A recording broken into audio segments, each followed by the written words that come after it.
안녕하십니까, 알림이 황희두입니다. 오늘 강연 일정으로 저녁 영상을 패스하려 했는데 너무 말 같지도 않은 소식이 터져서 간략하게만 핵심을 요약해봤습니다. 김건희 씨가 코바나 협찬 의혹 관련해서 최종 무혐의를 받았다는 얘기가 나왔죠. 청탁금지법 위반 혐의도 증거 불충분으로 불기소 처분됐다는 건데요. 애초부터 제3자 뇌물죄 의혹 계속해서 문제제기 나오며 김건희 특검이 답이다, 이런 비판이 쏟아진 바 있습니다. 그런데 검찰은 지난 2021년 먼저 무혐의 처분을 한 바 있고 이번에도 또 털어줘서 코바나 관련한 혐의는 모두 벗게 됐다는 얘기가 나왔습니다. 정말 기가 막힌 건 강제 수사는 하지도 않았단 거고요. 두 차례의 서면 조사가 끝이었다고 합니다. 이게 말이 되는 상황입니까? 검찰 수사를 받던 기업들이 코바나에 후원을 하는데 이건 뇌물이나 청탁금지법을 위반한 거다, 이런 비판이 나왔었고 그래서 고발이 이어졌던 겁니다. 그런데 검찰 측 논리를 보면 기가 막힌 게 기업이 후원했던 것만으로 대가성 인정되는 건 아니다, 증거상 확인이 돼야 된다, 이런 입장을 전합니다. 그러면서 압수수색이나 핸드폰 포렌식 등 강제 수사는 안 했다는 건데 지금 장난칩니까? 그럼 이재명 대표는 왜 그렇게 턴 거고 이재명 대표는 물증이 나와서 지금 저렇게 여론전하는 겁니까? 이러니 계속해서 민주당은 특검을 외쳐왔던 거고요. 압수수색은커녕 출석 조사 한 번 안 하고 무혐의 처분을 내리는 게 말이 되냐? 일부 기업은 검찰 수사를 받고 있었고 일부 기업은 언론사로 우회 협찬을 했다는 것도 보도됐는데 말도 안 되는 결론이 나왔단 겁니다. 그래서 어떻게 이런 결론 내릴 수가 있냐? 암묵적 청탁이 있었다는 언론 보도도 있었는데 지금 검찰은 수사를 하는 게 아니라 혐의를 하나씩 청소해주고 있다는 거죠. 그래서 결국 이런 불공정한 수사,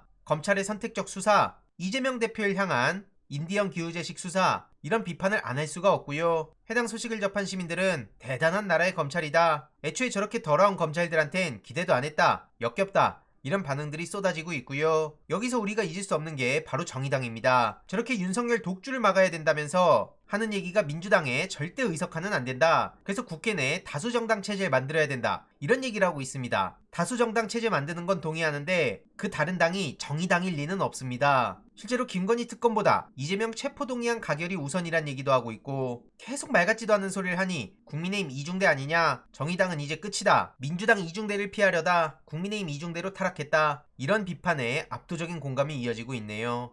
실제로 대통령실 하는 말만 보더라도 지금이 얼마나 비상식적인지 알 수 있습니다. 3.1절 망언을 두고 논란이 커지니 과거보다 미래 보는 게 바람직하다 생각한다, 이런 얘기를 입장이라고 전하고 있고요. 반일 감정을 이용해서 정치적 반사이익을 얻으려는 세력이 있다, 한마디로 민주당이 매국노 이완용의 말, 친일 본색, 이런 비판을 이어가자 저런 식으로 오히려 프레임 씌우기를 나선 겁니다. 이런 이에 대해서도 지금 장난하냐, 미래가 중요한 건 당연히 맞지만 과거를 덮자는 게 지금 정부가 친일이라고 불리는 이유다, 도저히 못 참겠다, 학폭 피해자한테 미래가 중요하다며 가해자랑 잘 지내라고 얘기한 거랑 뭐가 다르냐, 이런 지적도 나오고 있고요. 실제로 최근 한동훈 장관이 모른 척하면서 책임 회피하려 하고 있지만 언론에서조차 비판을 할 정도입니다. 한동훈 장관의 해명을 그대로 납득하기 어렵다는 지적이 나오고 있고요. 그도 그럴 것이 검증 전문성 높아진다며 그렇게 문재인 정부를 비난하더니 정순신 사태가 터지자 이건 구조의 문제다, 이런 얘기라는 걸 어떻게 받아들이란 말입니까? 인사정보관리단 설치할 때 실컷 엄프라더니 그새 태세 전환한 거고요. 이런 마당이니 구조적 문제를 거론하는 건 설득력이 떨어진다는 비판을 피할 수도 없는 겁니다. 법무부뿐만 아니라 대통령실도 전혀 책임을 피할 수 없고요.